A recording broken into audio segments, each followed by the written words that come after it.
Well, we're doing something completely different today. We're off at a part of Salt Lake City called the Gateway. Right, it's a really cool area. This used to be the passenger platforms and the switching yard for the Union Pacific. And when they tore all that out years ago, well, they turned it into a big open air mall. That is so cool. I love the look of it. It's so neat down here, and it's just a little bit off of downtown, but it's an amazing, fun place to go. Theaters, restaurants, stores, all kinds of things.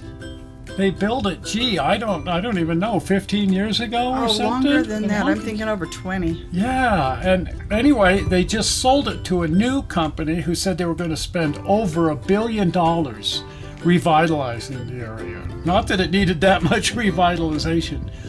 But the big thing they said they were going to do is take the Union Pacific Depot right at the heart of the whole thing and turn it into a hotel. And I couldn't even imagine such a thing. My blood ran cold. It's like, this is the most beautiful thing. How can you turn the Union Pacific Depot into a hotel? Right. And I just hoped that they weren't going to go in there and ruin the place. And the good news is, no, they certainly didn't ruin the place. No, in fact, I see a lot of improvement. They've done a lot of restoration work around here. It was starting to get a little bit shabby, and they've gone through here and really fixed it up. It is a historical landmark, and so they had to keep it as original as possible, and it's 99% original. Here's the registration desk.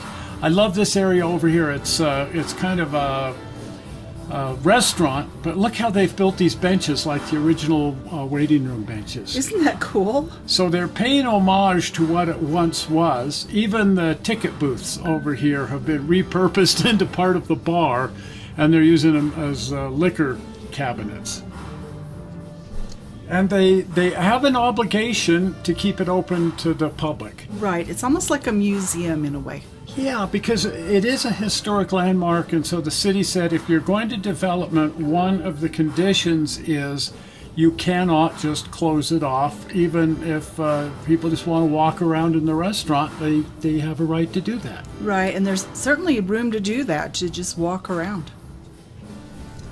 You can most certainly reserve rooms here because it is a hotel. They also have a convention center, meeting rooms, all kinds of things.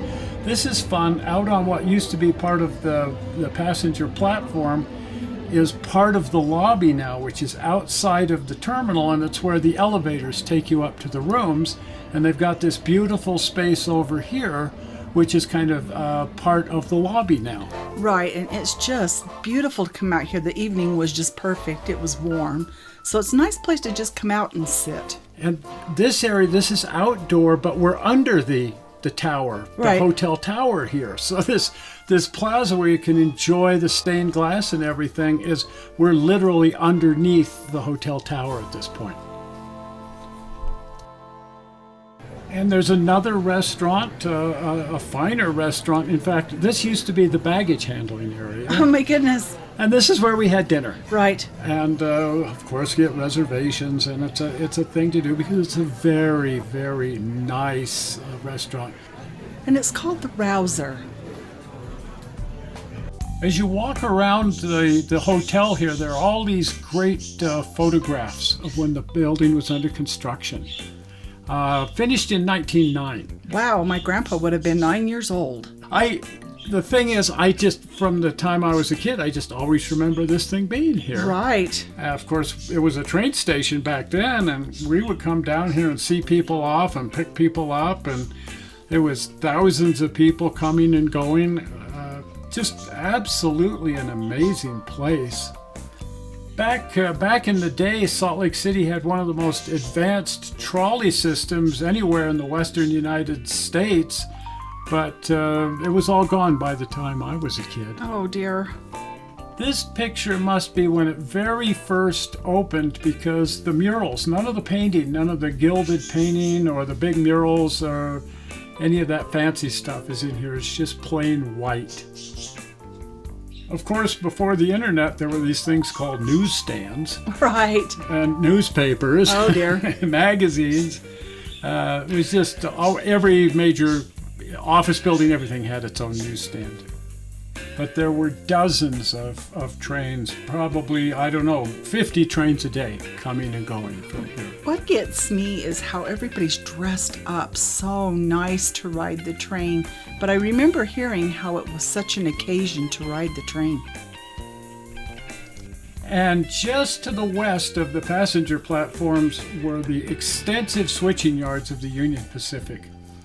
And there's that huge iron walk bridge for pedestrians across the entire yard. And as a kid, I vaguely remember that. Oh, neat. And then they tore it down, but there was a part of it still standing. And if you know exactly where to look, you know there's still part of it still there. Oh, neat. You'll have to show me. There's sure a lot of interesting memorabilia to look at. Well, they are maintaining it basically as not just a hotel, but a museum. Well, we kept seeing this sign that said 119 and a mysterious elevator that went there. I should have known what that was. It's actually a very sort of exclusive bar up here on the second floor. Right.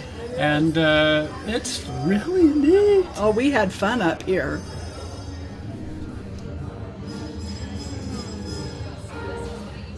And they have this really interesting private party room.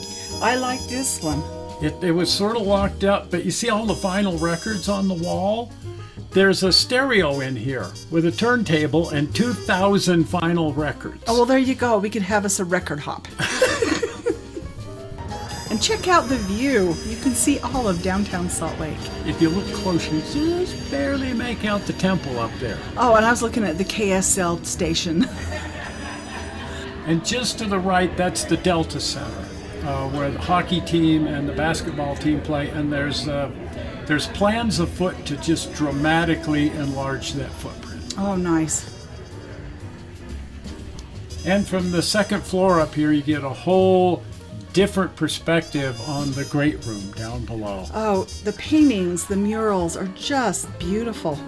Yes, the driving of the Golden Spike at one end and Brigham Young entering the valley at the other end, 1847. And then, of course, we're still right here in the middle of the Gateway Mall. Right. So you can walk out here and go to the various shops and so on. So it's really an amazing place to visit here in Salt Lake. It would make a neat staycation, I'll tell you what. And if you're visiting Salt Lake, you might want to consider staying here. At the very least, just come down here and walk the mall and check it out, because it's really something to see. Oh, it is. Anyway, as we said, something a little different for a Tuesday. Right. So if you're not a subscriber to the channel, please subscribe to the channel, especially if you like oddball little things like this that fall in on a Tuesday. That's right. And the easy way to become a subscriber to the channel is by clicking on the upcoming blue button. Zoink! Right there, the blue button. Well, we're not sure how you found this video on the internet. We hope you didn't find it boring, and we will see you here on Sunday. Right. We'll see ya. We'll see ya. Bye-bye. Bye.